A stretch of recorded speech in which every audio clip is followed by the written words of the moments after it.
السلام علیکم، میں ہوں علینا ارشاد۔ آپ دیکھ رہے ہیں ARI ٹیمز۔ چلتے ہیں آج کی خبر کی طرف۔ ثانیہ مشرقی پاکستان کے چند ماہ بعد تک ملک میں مارشل لا نافذ رہا۔ Bhutto chief martial law administrator اور دستور ساز اسمبلی کے سربراہ تھے۔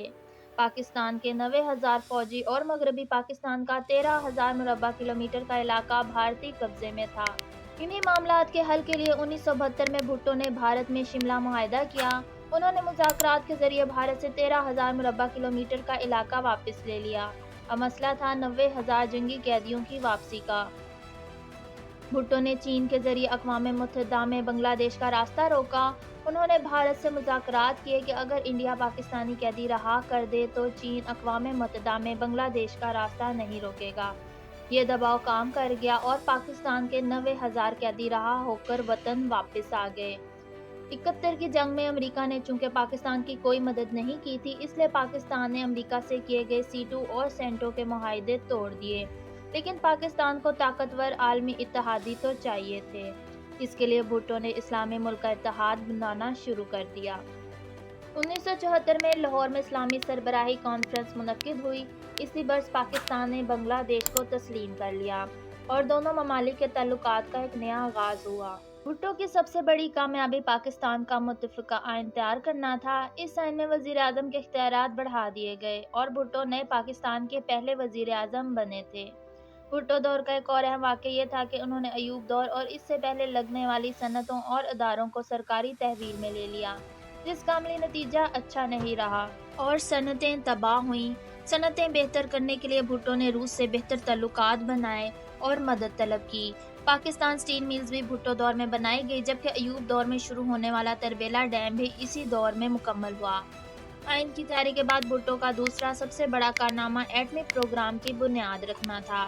ان کا نعرہ گھاس کھا لیں گے لیکن ایٹم بم ضرور بنائیں گے عوام میں بہت مقبول ہوا۔ تاہم اسلامی ممالک کا بلاک بنانے کی کوششوں اور ایٹمی پروگرام کی وجہ سے امریکہ بھٹو کے خلاف سرگرم ہو گیا۔ امریکی وزیر خارجہ ہینری کسنجر نے بھٹو کو نشان عبرت بنانے کی دھمکی دے ڈالی۔ اپنے دور اقتدار کے آخری سال بھٹو سے تاریخی غلطی ہوئی۔ عام انتخابات 1978 میں ہونا تھے، لیکن بھٹو کو اس کے مشیروں نے بتایا کہ اگر وہ 1 سال پہلے انتخابات کرا دیں تو ان کی جیت یقینی ہے۔ اس طرح وہ مزید 5 سال حکومت کر سکیں گے۔ بھٹو کے مقابلے میں اپوزیشن کا مشترکہ اتحاد PNA میدان میں آیا۔ بھٹو نے واضح طور پر میدان مار لیا اور 155 نشستیں جیت لیں۔ اپوزیشن کے ہاتھ صرف 36 سیٹیں آئیں۔ پیپلز پارٹی جیت تو گئی لیکن انتخابات پر دھاندلی کا الزام لگ گیا۔ PNA دھاندلی کے خلاف احتجاج کرتے ہوئے سڑکوں پر نکل آئی۔ یہ سیاسی تحریک دیکھتے ہی دیکھتے مذہبی رنگ میں رنگ گئی اور وہ تحریک جو دھاندلی کے خلاف شروع ہوئی تھی، تحریک نظام مصطفیٰ میں تبدیل ہو گئی۔ اس تحریک کے نتیجے میں نظام مصطفیٰ تو نہ آیا لیکن ضیاء الحق آ گیا۔ بھٹو ضیاء الحق پر بہت اعتبار کرتے تھے، بالکل اسی طرح جیسے ایوب بھٹو پر اور سکندر مرزا ایوب خان پر اعتبار کرتے تھے۔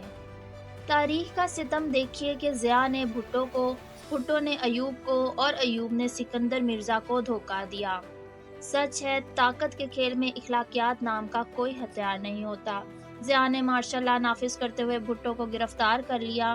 بھٹو کو رضا قصوری قتل کی سزا سنا دی گئی۔ رضا قصوری مشرف کے قریبی ساتھی احمد رضا قصوری کے والد تھے۔ 4 اپریل 1979 کو بھٹو کو راولپنڈی ڈسٹرکٹ جیل میں پھانسی پر لٹکا دیا گیا۔ ظلم کی انتہا یہ تھی کہ پھانسی سے قبل آخری ملاقات میں بیٹی کو باپ کے گلے بھی نہیں لگنے دیا گیا اور پھانسی کے بعد کسی رشتہ دار کو آخری دیدار تک نہیں کرنے دیا گیا۔